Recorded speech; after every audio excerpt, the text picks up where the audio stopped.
కానీ మహారాష్ట్రలో హిందూ సమాజం వాళ్ళ చైతన్యాన్ని చాటింది. ఎంఐఎం పార్టీతో కాంగ్రెస్ పార్టీ కుమ్మక్కై ఓట్లను చీల్చే ప్రయత్నం చేశారు. అనేక రకాల కుట్రలు చేశారు. కానీ అక్కడ ధర్మం గెలిచింది. ప్రజలు చీలిపోద్దని చెప్పి బటెంగేతో కటెంగే అని చెప్పి ఒక సందేశం అది ప్రజలకు వెళ్ళింది. ప్రజలు వాళ్ళ ఐక్యతను ప్రదర్శించారు. మహారాష్ట్ర ప్రజల ఐక్యతనే ఇలా ఎన్డీఏ కూటమికి విజయానికి నాంది. ఇలా సమాజం ఐక్యంగా ఉంటే ఏ విధంగా ఫలితాలు వస్తాయో ఇలా మహారాష్ట్ర ఫలితాలు స్పష్టం చేసినాయి.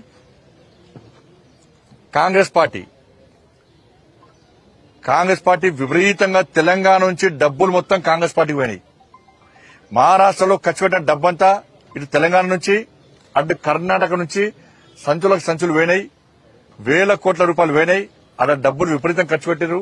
డబ్బుల ద్వారా అబద్దాల ద్వారా గెలుద్దాం ప్రయత్నం చేశారు. అవి పనిచేయలే.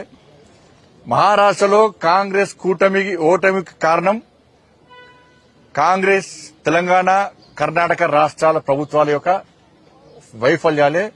అట ఆ కూటమికి వైఫల్యానికి ఓడిపోవడానికి కారణం. ఎందుకంటే హిమాచల్ ఎన్నికల పేరు చెప్పి కర్ణాటకలో గెలిచారు. కర్ణాటక ఎన్నికల ఫలితాలు చూపెట్టి తెలంగాణలో గెలిచారు. ఈ మూడు రాష్ట్రాల ఫలితాలను పెట్టించి ముగ్గురు ముఖ్యమంత్రులు తీసుకుపోయారు. ఇక చూడు ఇక నన్ను చూడు అందరూ చూడు మొత్తం మహారాష్ట్ర మొత్తం తెలంగాణ రాష్ట్ర ముఖ్యమంత్రి రేవంత్ రెడ్డి గారు అయితే ఒక 10 సార్లు వేయండి కావచ్చు. ఆయన వేయిన సీట్లు మొత్తం ఓడిపోయినాయి.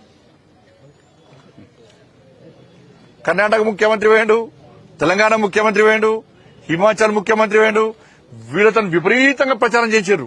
మేము ఇన్ని హామీలు ఇచ్చినాం, ఈ గ్యారెంటీ ఇచ్చినాం, 10 గ్యారెంటీలు అక్కడ, 5 న్యాయం చెప్పి కర్ణాటకలా, 6 గ్యారెంటీలు అని చెప్పి తెలంగాణలో మేము అమలు చేస్తామంటే ప్రజలు ఇక్కడ ఏ విధంగా ధోకా చేసింది కాంగ్రెస్ పార్టీ, ఏ విధంగా నమ్మక ద్రోహం చేసింది ఈ 3 రాష్ట్రాల్లో, ఏ విధంగా ప్రజలను వంచింది, ఎన్నికల ముందు హామీలు ఇచ్చే విధంగా మోసం చేసింది, తిరిగి మహారాష్ట్రలో ఏ విధంగా తప్పుడు ప్రచారం చేస్తుందో ప్రజలు విశ్వసించరు, ఆ నమ్మిరు, వాళ్ళ అన్ని వాస్తవ విషయాలు గ్రహించారు. కాబట్టి ఇప్పుడు కాంగ్రెస్ పార్టీ ఓటమికి కారణం తెలంగాణలో కాంగ్రెస్ ప్రభుత్వం, కర్ణాటకలో కాంగ్రెస్ ప్రభుత్వం, హిమాచల్లో కాంగ్రెస్ ప్రభుత్వం యొక్క వైఫల్యాలు, ఇచ్చిన హామీలు నెరవేర్చకుండా ఉల్టా తప్పుడు ప్రచారం చేయడం వల్లనే ఇలా మహారాష్ట్రలో కాంగ్రెస్ కూటమి ఓటమి చెందింది.